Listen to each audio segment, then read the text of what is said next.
Welcome DDM Mohanakrishnan to the candidate showcase. Thank you, sir. Good morning and good morning, good afternoon, good evening to District 120 members. I'll read out some of the rules that we have to adhere to. This candidate show will be presented before the election during the district council meeting. Please answer the following questions. These are 15 questions and 5 minutes for you. There are 15 questions and 5 minutes for you. You can answer you can take as much as time you want to answer one question or more than one question. For example, you may take 5 minutes to answer one question or more questions, or answer all 15 questions in 5 minutes or less. The session ends when the time is over or all 15 questions are over, whichever is earlier. You are allowed to pass the questions without answering also.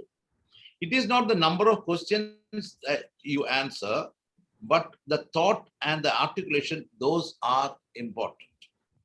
Do you need any clarification? No, I'm clear, sir. Timer, please show the red card at 5 minutes. In case I miss it, please alert me through voice message. Here we go. How long you have been in Toastmasters? Right from 2017, almost 4 years. What are the elected posts that you held from the club level onwards? Okay, so I've been a VP Education, Vice President Education, Club President, Area Director, of course, now serving as a Division Director, 2 more months or 1.5 months to get over.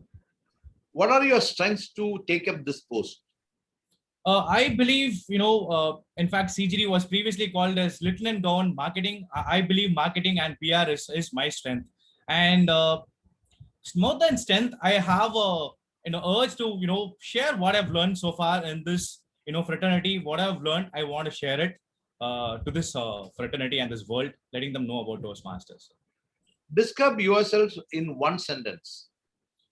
Being in this fraternity, I'll have to be here to serve the members. Again, answering the same thing. So we have to serve the members with whatever we learned.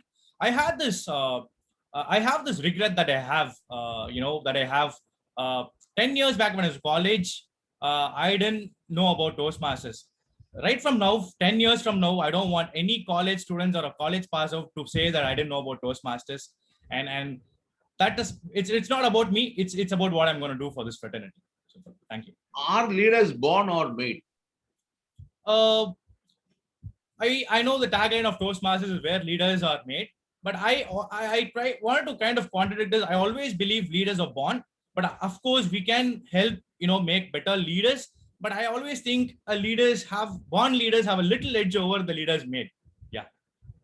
What are the core values of Toastmasters and highlight one? Integrity, respect, excellence, and service.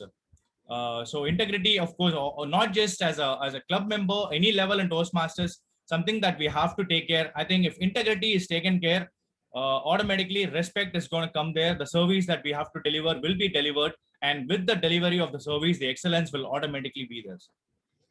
As a Toastmaster district officer, when you have to choose between morally right and legally right, which one you will choose? So see, there are different things to see. See, morally right is when it's say legally right, we have to see if it's going to be something to do with legal, for example, branding and all those stuff. We have to be legally right there. No second thoughts of even thinking. So I think it's just a balance wherever necessary. We have to balance both of it, is what I believe, sir.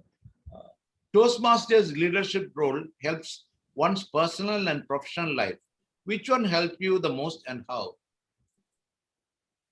I didn't quite get that, sir. Toastmasters leadership role helps one's personal and professional life. Which one helped you the most and how? No, I think absolutely. I would say professional. Personal, of course, yes.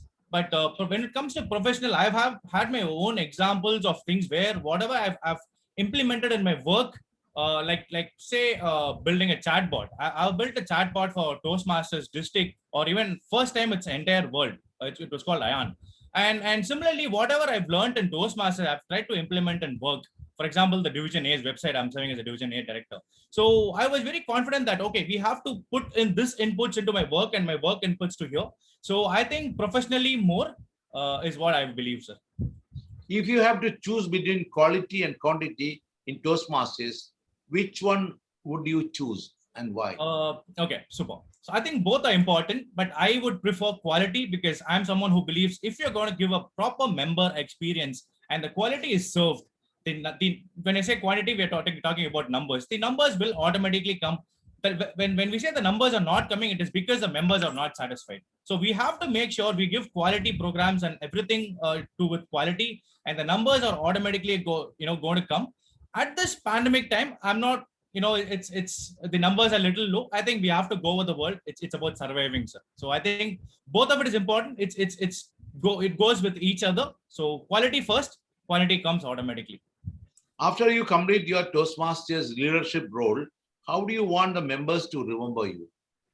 Okay, I just want to say this. I don't think there is an end. Of course, when I complete my term, there is going to be an end of leadership. But by continually serving the members of what I have learned from the fraternity, I will continue to be a leader. I will continue to inspire the members, and I'll definitely bring on some member experience. I've already been doing that, and members will remember what I'm doing, irrespective of the leadership titles. You continue to be a leader. That's what I'm trying to say. Thank you, DTM Mohana Krishnan, for attending the interview. Thank you, and over to Secretary Toastmaster Gayatri.